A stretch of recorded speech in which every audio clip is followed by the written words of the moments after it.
esto, ¿no? La conexión que nos ayuda, nos ayuda a sincronizar, a ordenar, a dar fluidez, a regular, a dar movimiento, incluso a controlar, a interaccionar y perfeccionar y adaptar a aspectos motrices, ¿no? Esto es uno de los puntos que prácticamente lo podemos considerar, incluso la misma clasificación y los conceptos de la definición nos dice que regula, que sincroniza los aspectos motrices, incluso la sincronía y continuidad de la parte del sistema nervioso central. Toda esta parte viene generando la importancia de la motricidad. La motricidad en el fútbol, ¿qué nos va a dar? Nos va a dar precisamente que el jugador pueda tener mejor dominio del control a tener en ciertas situaciones de las exigencias físicas de la competencia. Las primeras exigencias físicas de la competencia que nosotros vamos a tener van a ser las básicas o las estables, como es el caminar, el saltar, el desplazarse a baja intensidad, el tener una pequeña disputa. Después vendrán otras situaciones más características del fútbol, que ya vienen siendo los choques, que es la perturbación, la simulación de movimiento, el controlar el entorno, la orientación tiempo-espacio ante un rival y posteriormente tener otro tipo de seguimiento, ¿no? Como ya son los trabajos con balón, que es la anticipación, que es la parte técnica, que lo vamos a desglosar en dos puntos, técnico, directamente técnico o meramente la parte coordinativa con complementos técnicos.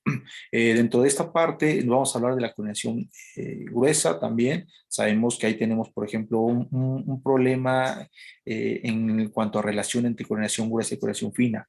A veces pensamos que la coordinación gruesa es simplemente trabajar con medios de entrenamiento, que en esos casos son los materiales, un poco más amplios o más grandes y con espacios más alargados. Y la fina tiene que ser los materiales más reducidos. Ahí tenemos, por ejemplo, una situación que podemos clasificar y que en realidad la coordinación gruesa nos actúa en varios grupos musculares y la coordinación fina en pequeños grupos musculares. En cierto momento la sincronización tiene que ser más fluida, más sincronizada, más rítmica, más sincronizada. Por la tal razón, tenemos de depender mucho de qué tenemos en el concepto a considerar, ¿no? También la coordinación dinámico general que nosotros conocemos, que es lo que les mencioné hace rato, que tenemos unas bases de educación física, unas bases del juego, hay jugadores que en las edades posteriores tienen una buena base motriz, pero es porque precisamente incluso practicaban otro tipo de deportes. Eso es uno de los puntos característicos a tener en cuenta, que precisamente lo que necesitamos, que entre más temprana edad practiquen mayor gama de movimiento, les va a beneficiar en una capacidad importante en el momento de que se desempeñen en la parte del fútbol. Basado esto, también hablaremos de la parte segmentaria. Aquí la parte segmentaria, pues es prácticamente lo que nosotros conocemos como óculo manual y óculo pedal, ¿no? El óculo manual, sabemos que en la parte del fútbol se ocupa mucho o se depende mucho en la parte de porteros, y la óculo pedal en la parte de desempeño más en la parte de futbolistas, ¿no? Pero hay que saber al jugador enseñarle cómo desplazarse y cómo moverse como futbolista, porque de repente en las fases de la técnica de carrera queremos especificar mucho los grados de lo que nosotros consideramos como lo que un trabajo de desempeño de la parte motriz, de la parte de atletismo, y en el fútbol depende mucho. Por eso a veces es muy complicado para un preparador físico evaluar mucho la parte biomecánica de fútbol, porque en el fútbol prácticamente tenemos características dependientes, ¿no? Las cuales son muy diferentes y son muy orientadas a tipo de situación que está desempeñando el jugador, tanto en la parte defensiva como en la parte ofensiva. Esos son los completos que nosotros tenemos que tener una parte característica en los tipos de coordinación. ¿Qué va a pasar? Que muchas veces tenemos situaciones de que en los tipos de coordinación queremos englosar solamente dos conceptos. Uno, que viene siendo la parte con balón y la coordinación sin balón. Ahí tenemos que desglosar muy bien que la parte general es lo que nosotros llevamos día a día, lo que podemos llevar, esa sincronización, ritmo, orientación, aplicaciones técnicas. Y la parte específica, la conexión específica es aquella que nos ayuda un poquito a movernos más como futbolistas. Ahí estaremos hablando un poquito de lo que se trabaja en que el jugador sepa apoyarse bien, sepa dar buenos pasos, tanto frontales, de espalda, perfilados, laterales, que son los más importantes en el sentido del desplazamiento. Después vendría el desplazamiento tanto lineal, el desplazamiento no lineal y también los desplazamientos perfilados. Ahí muchas veces queremos prácticamente caracterizar o incluso corregir mucho los movimientos perfilados, los famosos perfiles de fútbol, que es uno de los fundamentos técnicos.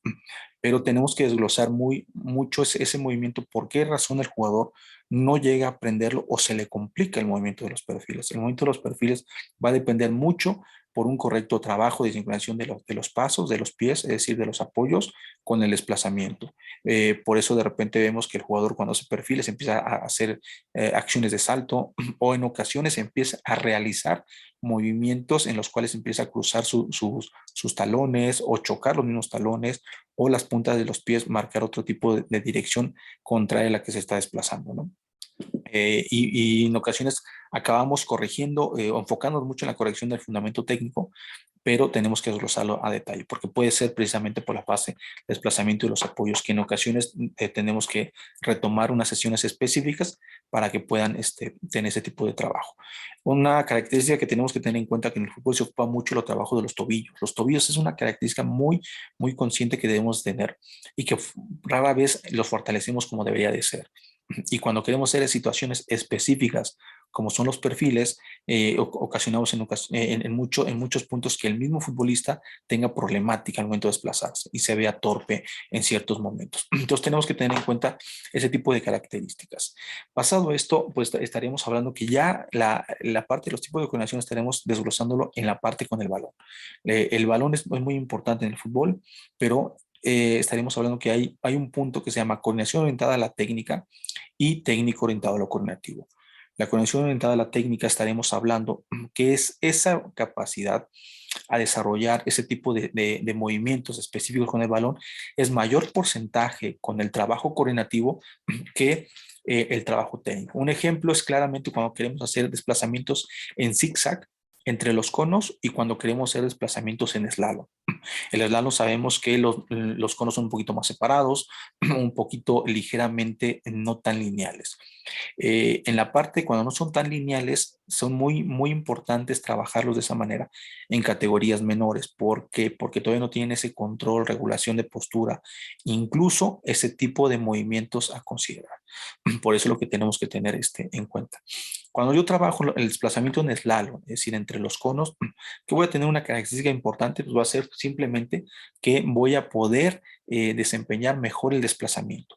Y el balón tengo que meterlo en un momento que no interfiera el desplazamiento motriz. Si yo le pido que desplace entre 3, 4 o hasta 5 conos y al final tenga un contacto con el balón, ya sea parte interna, con el empeine o como yo quiera yo tener ese desempeño técnico, pero estamos hablando que va a tener 1 o 2 contactos máximos dentro del recorrido. Es decir, mayor porcentaje es coordinativo y el menor porcentaje viene siendo un trabajo técnico. Si le queremos dar un porcentaje, pues estamos hablando que era un 80% aproximadamente de desplazamiento y un 20% el trabajo técnico. Dado contrario sería técnica orientada a la coordinación, que sería más un trabajo técnico, un 80% de trabajo técnico y pequeños desempeños motrices. Por ejemplo, puede ser la conducción entre zigzag o una conducción entre estacas o prácticamente en un circuito y hacer ligeras situaciones de salto o situaciones de giro que va a involucrar el desplazamiento motriz o coordinativo. Eso es lo que tenemos que tener en consideración y la parte característica. Pasado esto, pues estaríamos desglosando pues, dos conceptos de la parte técnica. El primero sería que es muy importante que el jugador tenga buen control y dominio de los fundamentos técnicos para poder tener esa base y poder desempeñar la tarea a realizar.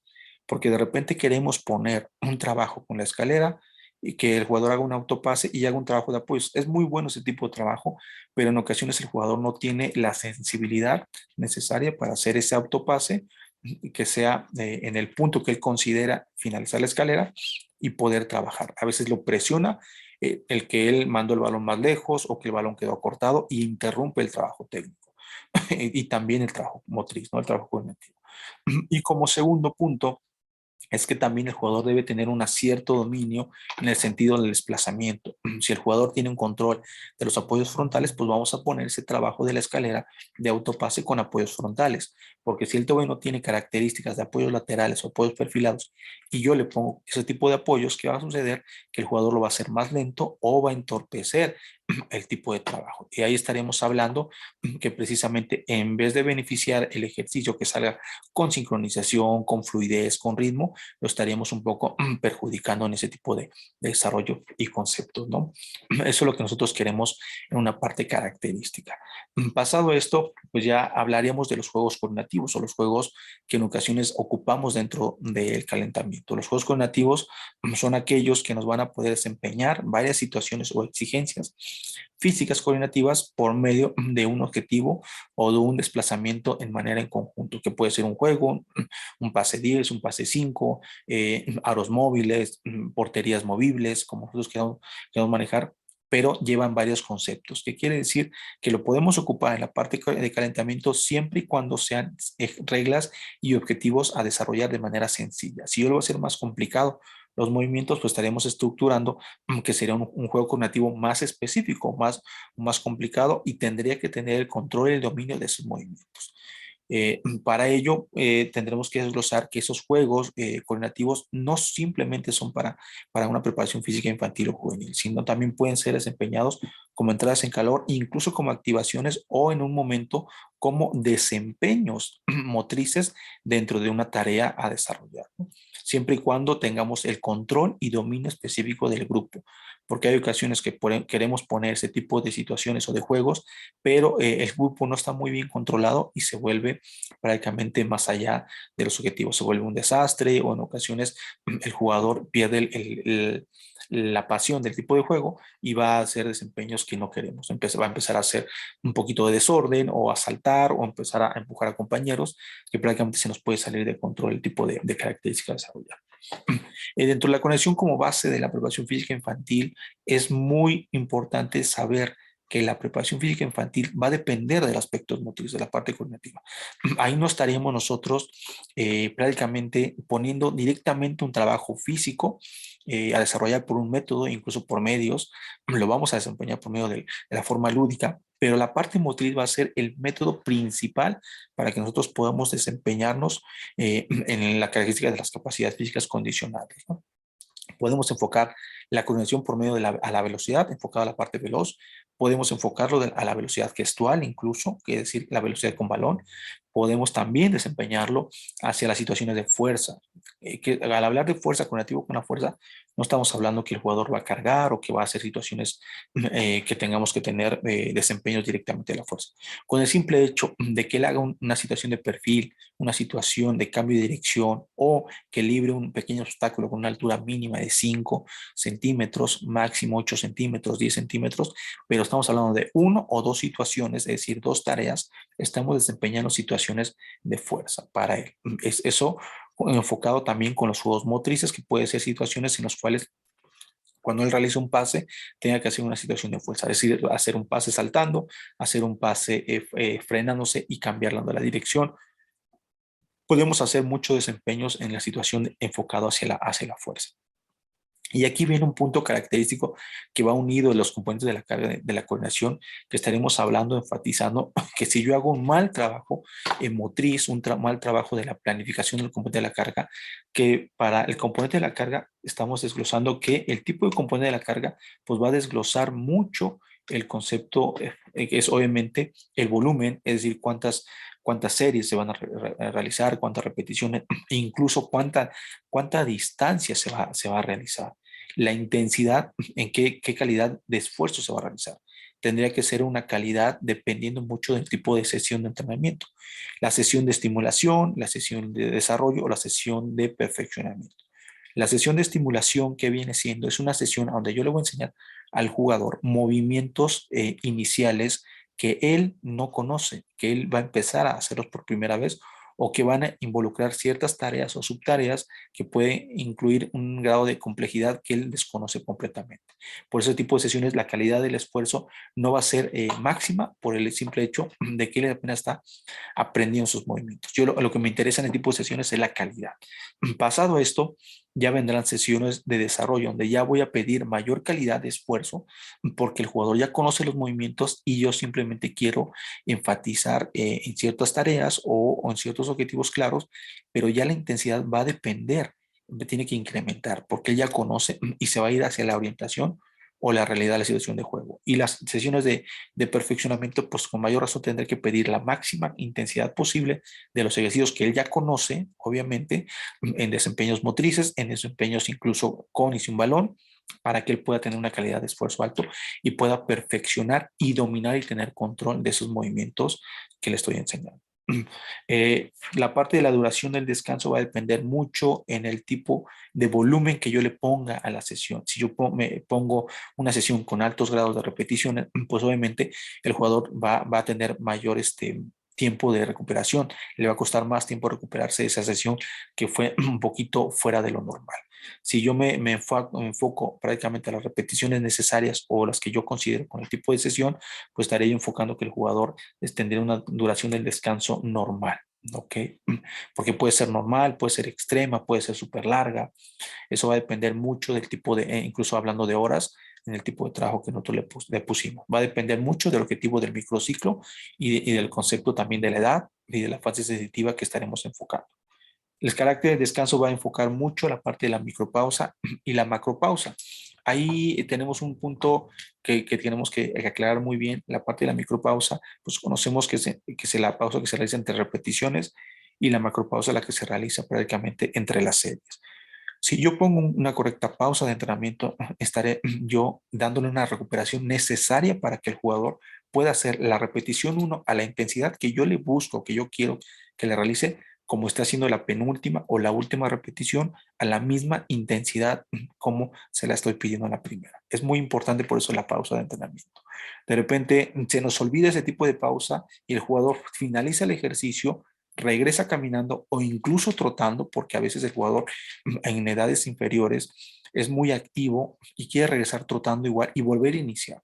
Si el objetivo es cierto número de pausa entre repeticiones, tendré yo que respetarlo porque lo que me estoy enfocando es la calidad del esfuerzo. Es por eso muy importante el que yo tenga yo controlado la carga de entrenamiento, sobre todo la micropausa y la intensidad a la cual se va a desempeñar. Por eso se menciona que los componentes de la carga es precisamente esa esencia que le da vida al ejercicio acompañado de los métodos y los medios de entrenamiento, que estamos hablando de los materiales de entrenamiento. Cuando yo hago un diseño de ejercicios de coordinación, me tengo que enfocar mucho en la edad, en el periodo en el que estamos. Por ejemplo, es un periodo inicial, un periodo, pues digamos, a medio torneo, que es un periodo incluso de sesiones de desarrollo, un periodo de perfeccionamiento y sobre todo en la fase sensitiva. ¿En qué está enfatizado más? Anexamos a esto la necesidad del equipo. Si mi equipo necesita mayor trabajo de desplazamientos, pues tendré yo que trabajar mayor de este tipo de desplazamientos. Ya tendré que desglosarlo si son desplazamientos lineales, no lineales, si son frontales, de espaldas, perfilados, si son variados o combinados, que quiere decir que hay pues, desplazamiento al frente, desplazamiento de un lado hacia el lado contrario, perfil, y sale un desplazamiento frontal, es decir, desplazamientos combinados. Y también el tipo de diseño va a depender mucho de la agilidad y la destreza que el jugador tenga. Y eso va a depender mucho en el tipo de medio de entrenamiento. Si yo quiero desempeñar el desplazamiento lateral, pues hay muchas formas de trabajar el desplazamiento lateral. Puedo trabajarlo directamente en una escalera, con un plato, con un cono, con un bastón, con una valla o con un elástico. Pero va a depender mucho en qué distancia quiero que él desplace de manera lateral o la altura que quiero que él libre en el desplazamiento lateral en una valla o en un elástico. Por eso es muy importante que en el diseño de entrenamiento nosotros tengamos a considerar el día también en el cual vamos a trabajar y en qué momento de la sesión vamos a poner la parte motriz, la parte cognitiva, porque puedo hacer un trabajo de calentamiento general, puede entrar la coordinación como un calentamiento específico de manera a desarrollar, como un prearranque, puede entrar posterior de un trabajo de calentamiento específico, o puede entrar incluso como parte medular. Entonces, conforme eso voy a diseñar también el tipo de sesión y siempre tener control y orden de los metros a los cuales va a desplazar el jugador, porque muchas veces no calculamos ese volumen en cuanto a distancia y en ocasiones no concordamos eso con el componente de la carga. También el diseño de ejercicio va a depender mucho de cuántas tareas yo le ponga al jugador. Ejemplo, siempre un ejercicio coordinativo debe llevar una tarea principal o un objetivo, como le quieran llamar, y máximo 3 o 4 subtareas. Yo recomiendo que siempre empiecen con una subtarea, posterior con 2 subtareas y lleguen hasta 3 subtareas. 4 subtareas es cuando el jugador ya tiene mucho conocimiento de ciertos movimientos y lo podemos meter, pero empiecen con una tarea principal y 1 o 2 subtareas a desarrollar para que el jugador empiece a controlar. ¿Cuál sería el ejemplo? Por ejemplo, el trabajo de desplazamiento de la tarea principal. De la tarea principal, el trabajo secundario sería lo siguiente. A lo mejor le voy a pedir la intensidad o el tipo de braceo, todo ese tipo de características que yo vaya yo considerando ya son subtareas. Y siempre me voy a enfocar a trabajar y a corregir primeramente el objetivo principal o la tarea principal. Posterior a eso, ya si el jugador va mejorando o está saliendo en la tarea principal, puedo empezar a corregir y tener demandas de la subtarea o las subtareas a considerar.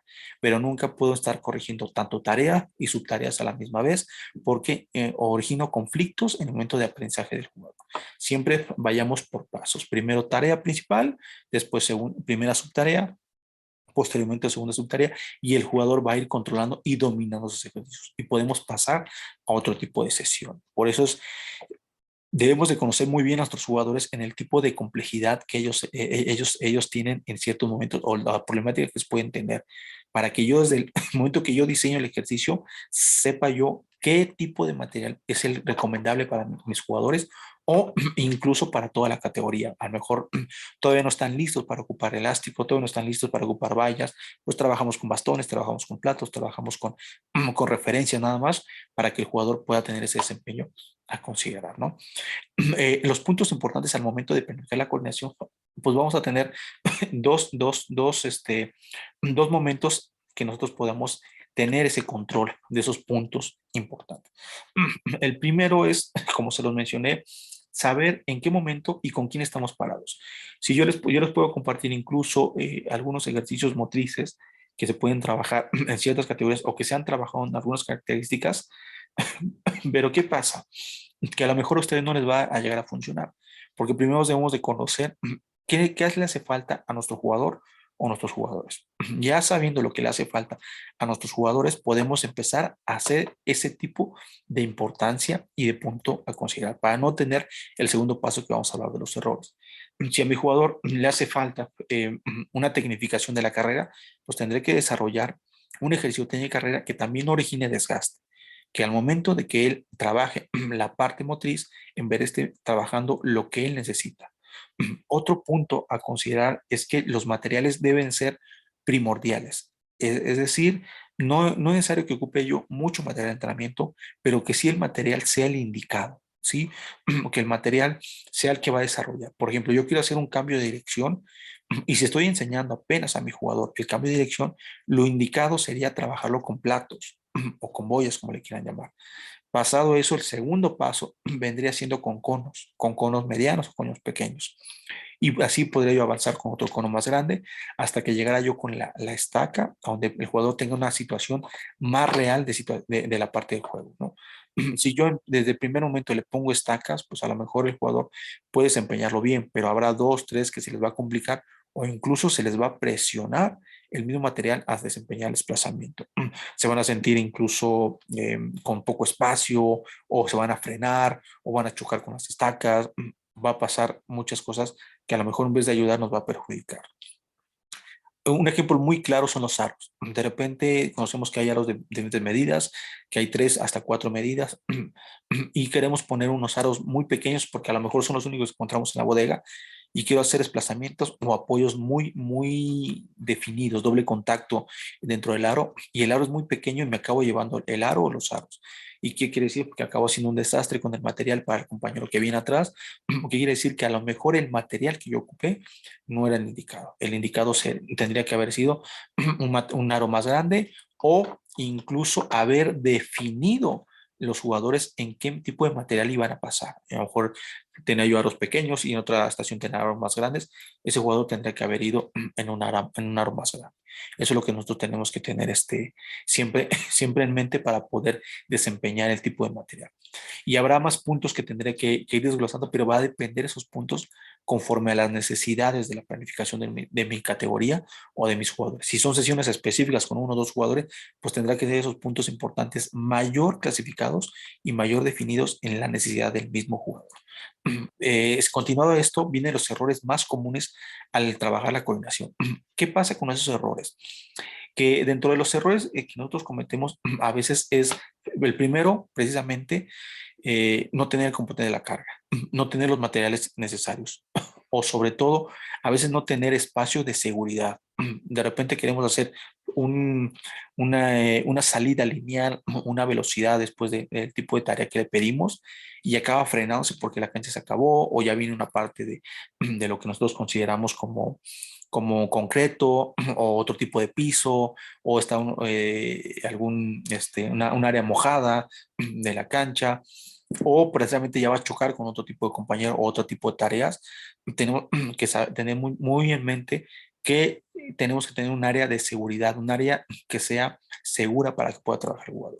Otro error que también cometemos muchos al momento de trabajar la parte motriz es meternos mucho entre las filas y perder la visión de todos los jugadores. Tenemos que posicionarnos en un punto donde podamos desplazarnos, obviamente, pero sin perder de vista a los jugadores, sobre todo cuando son categorías bueno, jugadores de categorías menores, porque debo tener siempre la corrección. Cualquier mínimo detalle que yo pueda corregir desde la visión va a ser importante. La otra es la regulación de la voz. En la parte motriz tenemos que regular mucho la voz en todo momento para que el jugador pueda tener esa orden y control de cuándo está realizando las tareas de la mejor manera. Pasado esto, pues ya podemos clasificar, desglosar otro tipo de errores, como podría ser el momento de cuando nosotros estemos trabajando directamente con categorías profesionales, por ejemplo, algo que muchas veces dejamos es la corrección. En la corrección a veces en las categorías mayores la dejamos un poquito sobre segundo plano y al final queremos corregir el tipo de movimiento que realizó mal. Aquí tenemos que tener en cuenta que si el movimiento es muy importante de corregir, en ese momento corto la sesión y pongo la atención de ellos para corregir el error que están haciendo. Si el error lo puedo corregir acabando las repeticiones o esas series, en ese momento abordaré el tipo de correcciones. Pero no dejemos para nada el no corregir. Porque si dejamos de corregir, ¿qué va a pasar? Que posteriormente el jugador va a agarrar movimientos automatizados, que pueden ser beneficiados o incluso pueden ser perjudiciales en este tipo de desplazamientos. La otra situación es cuando un jugador viene después de una lesión, el que nosotros queramos introducirlo en movimientos muy específicos. Tenemos que desglosar primeramente qué necesidades él tiene o qué ha perdido con los movimientos de la lesión. Puede ser la técnica de carrera, que es la más común, puede ser el tipo de braceo, puede ser la inclinación de la postura, incluso el ritmo, la sincronización, la intensidad. Y uno de los puntos muy importantes es que el jugador empiece a hacer parámetros que no le estoy pidiendo.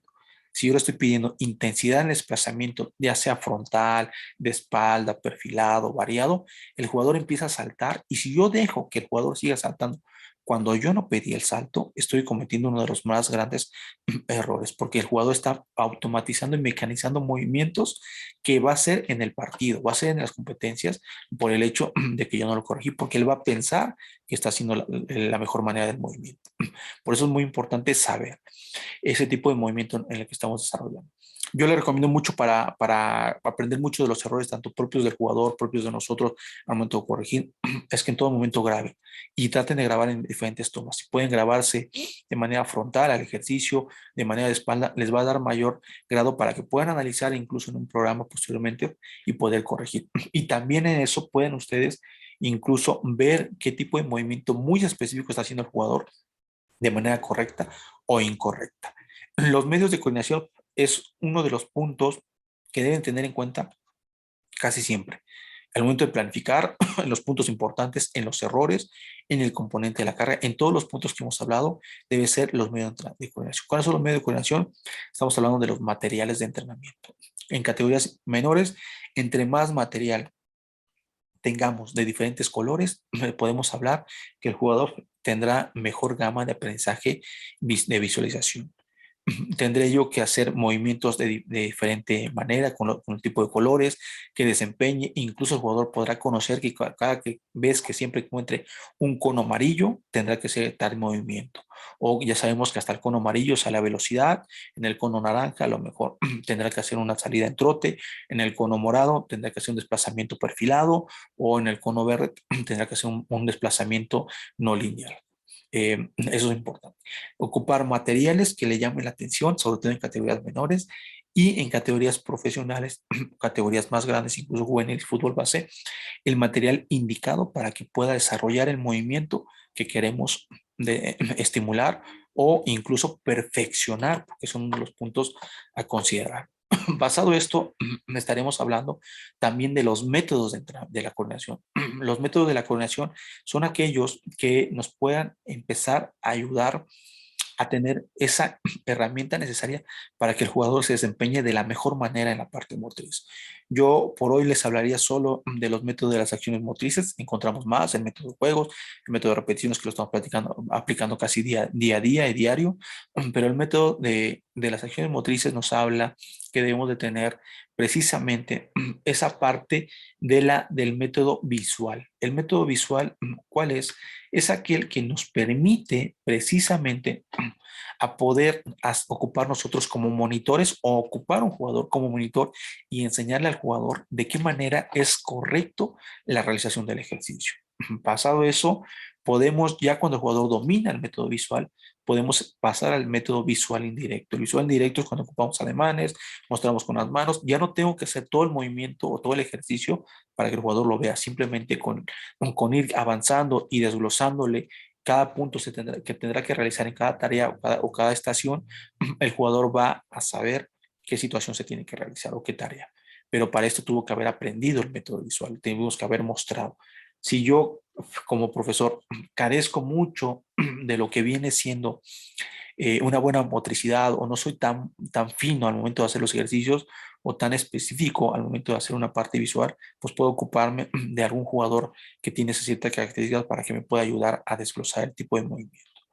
Después a lo mejor hablaríamos del método auditivo, que es la parte que estamos hablando de los métodos sensoperceptuales dentro de los métodos de las acciones motrices, que es la parte también auditiva, que ahí ya no ocuparé yo incluso el movimiento de las manos o el avanzar y desglosando. Simplemente con la parte auditiva le diré en tal cono a tal cono, o de tal color a tal color, o en los aros tendrán que hacer ciertas tareas. Pero para eso el jugador tiene que tener un control y dominio del método visual directo y el visual indirecto.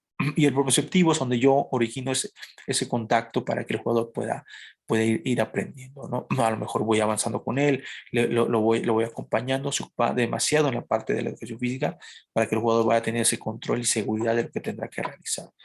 Después vendrán métodos verbales, métodos prácticos, pero por ahora me gustaría nada más que quedáramos con ese desglose.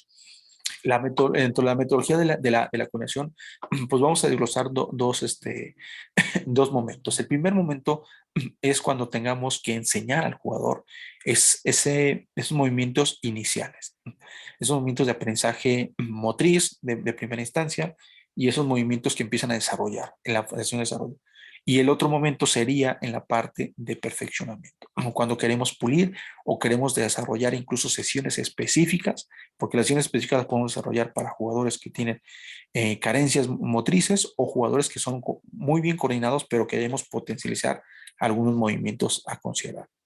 Por tal razón, dentro de la metodología de coordinación, yo les recomendaré algunos puntos que lo vamos a desglosar en otras charlas, pero serían los primeros puntos.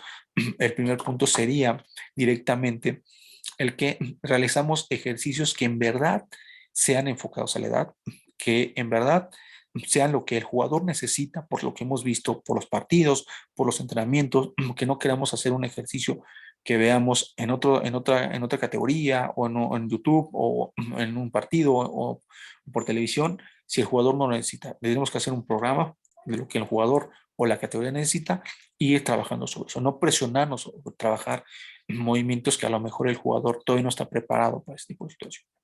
Y que por ahora los movimientos que hagan en desplazamiento no superen los 16 metros para que empecemos a enfatizarnos también en la calidad, en la fluidez de movimiento y que el ejercicio dure entre 6, 8 segundos, máximo 10 segundos a buena calidad. En otro momento ya hablaríamos de otro tipo de distancias, de otro tipo de intensidades, de otro tipo de tareas más complejas, pero siempre enfatizar una metodología que vaya creciendo por fases o por periodos que yo vaya estableciendo. De tal manera que no nos presionemos. Si el jugador vemos que característicamente en las primeras sesiones no se ve un grado de mejoría, créanme que la repetición continua, la continuidad precisamente de manera lineal del trabajo motriz va a enfatizar que en un momento el jugador tenga altas características. También en un momento hablaremos del tipo de las edades, porque las edades también son características, sobre todo las edades de lo que estamos hablando, 12, 13 años, una edad muy sensitiva en la parte motriz, pero también es un poco descoordinada en ciertos momentos y parámetros por las fases de crecimiento. Hay que tener cuidado en la parte pliométrica, en la parte de los saltos, hay que tener cuidado en los golpeos, hay que tener mucho cuidado también en las aceleraciones en esa edad, pero es claro que se puede trabajar, pero de la manera correcta. Ya cuando nos toque hablar de esa edad específica, estaremos desglosando todos los puntos a considerar. También la coordinación femenil va a caracterizar mucho o va a depender mucho también de qué tanto el jugador esté dependiendo del tipo de características. Por ejemplo, la jugadora, hay momentos o movimientos que se le complica por el hecho de las situaciones de frenado, de que no tienen un buen control postural o incluso tienen mucho desequilibrio dinámico. Al tener mucho desequilibrio dinámico se le va a complicar demasiado en tener ciertos momentos que yo le pida yo alta calidad del esfuerzo. Por eso es importante la metodología, saber en qué característica. Pero eso lo glosaremos exactamente en un punto muy específico, una charla de todo lo que es la metodología, cuántas series, cuántas repeticiones trabajarlas, cada cuánto trabajarla en la parte de los días, sobre todo en el primer día que trabajar, o incluso cómo combinarlo con la parte de la conexión y la velocidad, y sobre todo los componentes de la carga, cómo trabajarlos, cómo desglosarlo para que tengamos una buena gama de movimientos. Todo esto a considerar es lo que yo les podré clasificar o decir de lo que necesitaremos en la parte motriz, en la parte de la primera sesión inicial, en la parte de la conexión.